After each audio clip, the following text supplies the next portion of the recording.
प्रदेश की सियासत में एक बड़े धमाके की तैयारी चल रही है। अब सबसे बड़ा सवाल यही है, क्या 2027 का विधानसभा चुनाव 2026 में ही हो जाएगा? दिल्ली में हुई इंडी गठबंधन की बैठक, बीजेपी की अचानक तेज हुई तैयारी और समाजवादी पार्टी की उम्मीदवारों को लेकर बढ़ती सक्रियता क्या महज संयोग है या इसके पीछे कोई बड़ी चुनावी संकेत छिपी है? दिल्ली में इंडी गठबंधन की बैठक होती है, 25 पार्टियां एक मंच पर नजर आती हैं। राहुल गांधी यूपी के दलित और अति पिछड़ा वर्ग के नेताओं से अलग अलग बैठक करते हैं। दूसरी ओर लखनऊ में बीजेपी के संगठन महामंत्री धर्मपाल सिंह 1,76,000 बूथों पर संगठन मजबूत करने का लक्ष्य देते हैं। वहीं अखिलेश यादव अपने 200 उम्मीदवार लगभग तय कर लेते हैं। मायावती और ओम प्रकाश राजभर भी अपने मोहरे सजाने लगते हैं। ऐसे में सवाल यही है कि आखिर सबको इतनी जल्दी क्यों है? क्या बीजेपी आर्थिक चुनौतियां और महंगाई के असर से पहले चुनावी मैदान में उतरना चाहती है?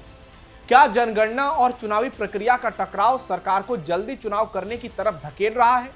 और अगर ऐसा होता है तो फिर किसको उत्तर प्रदेश में फायदा मिलेगा? ये तो सबसे बड़ा सवाल है। नमस्कार, थर्ड आई देख रहे हैं आप, मैं हूं नवेंदु और आज के इस वीडियो में आपको बताऊंगा उत्तर प्रदेश में समय से पहले विधानसभा चुनाव की तैयारियों के बारे में जो खबरें चल रही है उसमें कितना दम है और क्या इसकी संभावना है कि समय से पहले विधानसभा चुनाव हो सकते हैं। समय से पहले विधानसभा चुनाव की तैयारी, उत्तर प्रदेश की राजनीति में इन दिनों एक सवाल सबसे ज्यादा चर्चा में है। हर तरफ इस सवाल की गूंज है, गांव गली से लेकर चौक चौराहे तक और सोशल मीडिया से लेकर टीवी चैनल्स तक। क्या 2027 का विधानसभा चुनाव तय समय से पहले हो सकता है? इस चर्चा को हवा देने वाले कई घटनाक्रम पिछले कुछ दिनों में सामने आए हैं। दिल्ली में इंडी गठबंधन की बैठक में 25 पार्टियां एक साथ नजर आईं, जहां कांग्रेस अध्यक्ष मल्लिकार्जुन खड़गे ने वोटर लिस्ट और चुनावी पारदर्शिता के मुद्दे पर सुप्रीम कोर्ट के मुख्य न्यायाधीश को पत्र लिखने की बात कही। वहीं राहुल गांधी ने यूपी के दलित और ओबीसी लीडरों के साथ अलग अलग बैठक करके एक सियासी मैसेज देने की कोशिश की। अखिलेश यादव भी एक्टिव नजर आ रहे हैं और संगठन को बूथ स्तर तक सक्रिय रहने का निर्देश दे रहे हैं। माना जा रहा है कि विपक्ष का यह बढ़ता तालमेल और सक्रियता किसी बड़े चुनावी मुकाबले की तैयारी का संकेत है और शायद विपक्ष को इस बात का डर लग रहा है कि हो सकता है अक्टूबर नवंबर में ही चुनाव हो जाए, क्योंकि इसके बाद फरवरी मार्च में जनगणना में बड़ी संख्या में सरकारी कर्मचारी जा सकते हैं। इस पर आगे हम आपको बताएंगे। लेकिन चुनावी तैयारियों को लेकर जो पॉलिटिकल पार्टियों में बेचैनी नजर आ रही है उसने भी कई सवाल खड़े कर दिए हैं। चुनावी तैयारी में बीजेपी सबसे आगे है। बीजेपी ने चुनाव से पहले पूरी ताकत दिखा दी है और पार्टी चुनावी मूड में नजर आ रही है। वैसे ये ऐसी पार्टी है जो कि 24 घंटे चुनावी मूड में ही रहती है। लखनऊ में हुई संगठनात्मक बैठक में बीजेपी के संगठन महामंत्री धर्मपाल सिंह ने 1,76,000 से ज्यादा बूथों पर संगठन को और मजबूत करने का लक्ष्य दिया। सीएम योगी आदित्यनाथ लगातार हर जनपद का दौरा कर रहे हैं, विकास परियोजनाओं का उद्घाटन कर रहे हैं और प्रभारी मंत्रियों को अपने इलाके में सक्रिय रहने के निर्देश दिए जा रहे हैं। बीजेपी की रणनीति साफ है, बूथ जीता तो चुनाव जीता। जो सियासी एक्सपर्ट्स हैं उनका भी मानना है कि इतनी तेजी से चल रही संगठनात्मक कवायद सामान्य चुनावी तैयारी से कहीं ज्यादा गंभीर नजर आ रही है, जिससे समय से पहले चुनाव की अटकलों को बल मिल रहा है। इसलिए कयासों के बाजार गर्म हैं और हर तरफ यही चर्चा चल रही है, क्या उत्तर प्रदेश में इस बार नवंबर में ही चुनाव हो जाएंगे? जनगणना के चलते पहले चुनाव तय। इन चर्चाओं के पीछे 3 बड़े कारण भी बताए जा रहे हैं। पहला कारण है जनगणना। आने वाले महीनों में जनगणना का महत्वपूर्ण चरण शुरू होना है, जिसमें लाखों शिक्षक और सरकारी कर्मचारी लगाए जाएंगे। यदि सरकारी कर्मचारी चुनाव भी कराते हैं और एक साथ जनगणना भी कराते हैं तो यह संभव नहीं है। दोनों प्रक्रियाएं एक साथ चलती है तो प्रशासनिक व्यवस्था पर भयंकर दबाव पड़ सकता है। दूसरा कारण फरवरी मार्च में होने वाली बोर्ड परीक्षाएं भी है, जिसमें बड़ी संख्या में टीचर्स व्यस्त रहते हैं। तीसरा और सबसे ज्यादा बड़ा कारण आर्थिक माहौल को बताया जा रहा है, जो कि विपक्षी पार्टियां या फिर प्रोपेगेंडा फैलाने वाले पत्रकार बता रहे हैं। महंगाई, रोजगार और आर्थिक चुनौतियों को लेकर विपक्षी पार्टी लगातार सरकार को घेर रही है। ऐसे में सियासी गलियारों में यह चर्चा है कि यदि जनता का मूड बदलने की आशंका हो तो सत्ताधारी पार्टियां चुनाव जल्दी से जल्दी करा सकती हैं। हालांकि इसकी कोई आधिकारिक पुष्टि नहीं है, ना ही अभी तक चुनाव आयोग की तरफ से कोई बयान सामने आया है।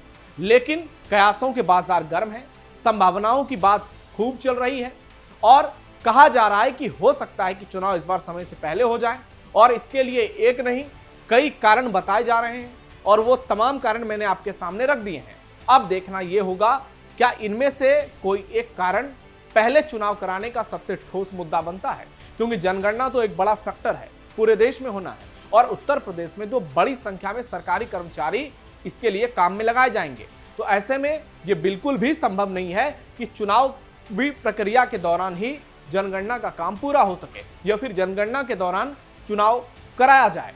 ऐसे में सरकार को और चुनाव आयोग को यह निर्णय लेना ही पड़ेगा कि या तो जनगणना के समय को आगे पीछे किया जाएगा, जिसकी संभावना कम नजर आ रही है, या फिर उत्तर प्रदेश का विधानसभा चुनाव, अब उसके बारे में क्या कुछ निर्णय लिया जाता है यह भी देखना दिलचस्प होगा। गठबंधन की पार्टियों की भी जोर शोर से तैयारी। दिलचस्प बात यह है कि सिर्फ बीजेपी ही नहीं, समाजवादी पार्टी, बीएसपी और सुभाषपा भी अपने संगठन और संभावित उम्मीदवारों को लेकर तेजी से काम कर रही है। सपा करीब 200 सीटों पर उम्मीदवारी की पहचान लगातार करने में लगी हुई है, जबकि बीएसपी और सुभाषपा भी कई सीटों पर प्रभारियों को एक्टिव कर चुकी है। यानी सत्ता पक्ष और विपक्ष दोनों ही पूरी तरह से चुनावी तैयारी में जुटे हुए हैं। फिलहाल चुनाव समय से पहले होंगे या नहीं, इसका जवाब फिलहाल डायरेक्टली किसी को नहीं मिला है, लेकिन इतना जरूर है कि यूपी की राजनीति में हलचल तेज है।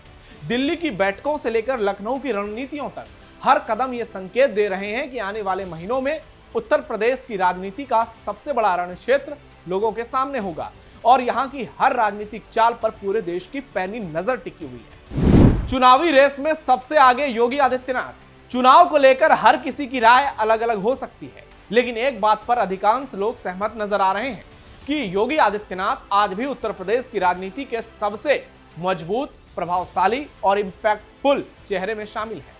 पिछले कुछ वर्षों में कानून व्यवस्था, बुनियादी ढांचे और बड़े निवेश को लेकर उनकी सरकार लगातार अपनी उपलब्धियां गिनाती रही है।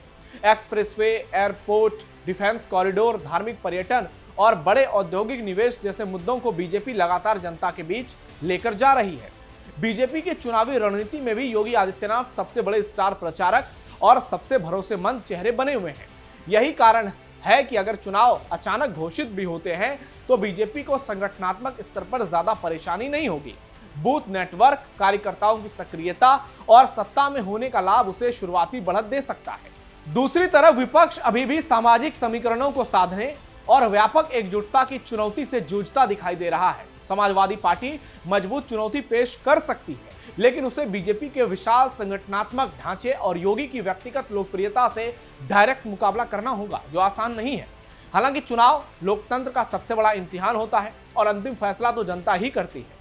राजनीतिक समीकरण कभी भी बदल सकते हैं, नए मुद्दे कभी भी उभर सकते हैं और जनता का मूड भी बदल सकता है, लेकिन मौजूदा तस्वीर को देखें, अगर उत्तर प्रदेश में समय से पहले चुनाव का बिगुल बजता है तो शुरुआती बढ़त निश्चित तौर से योगी आदित्यनाथ और बीजेपी के खाते में नजर आती है। यही कारण है कि विपक्ष अपनी रणनीतियों को तेजी से धार देने में जुटा है, जबकि बीजेपी आत्मविश्वास के साथ मैदान में उतरने की हुंकार भर रही है।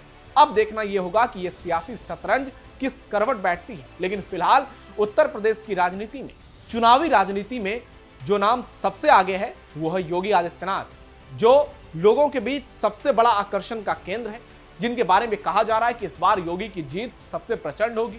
325 सीटों का रिकॉर्ड टूट जाएगा और यह जीत जो होगी वो उत्तर प्रदेश में बीजेपी की सबसे बड़ी जीत होगी। तो देखना यह होगा क्या योगी आदित्यनाथ जीत की हैट्रिक लगा पाते हैं और क्या अखिलेश यादव के दावे वाकई में सच साबित हो पाते हैं। आपकी राय क्या है, कमेंट बॉक्स में बताइए। हमारे वीडियो को लाइक कीजिए, शेयर कीजिए, चैनल को सब्सक्राइब कीजिए। फिलहाल के लिए इतना ही, धन्यवाद।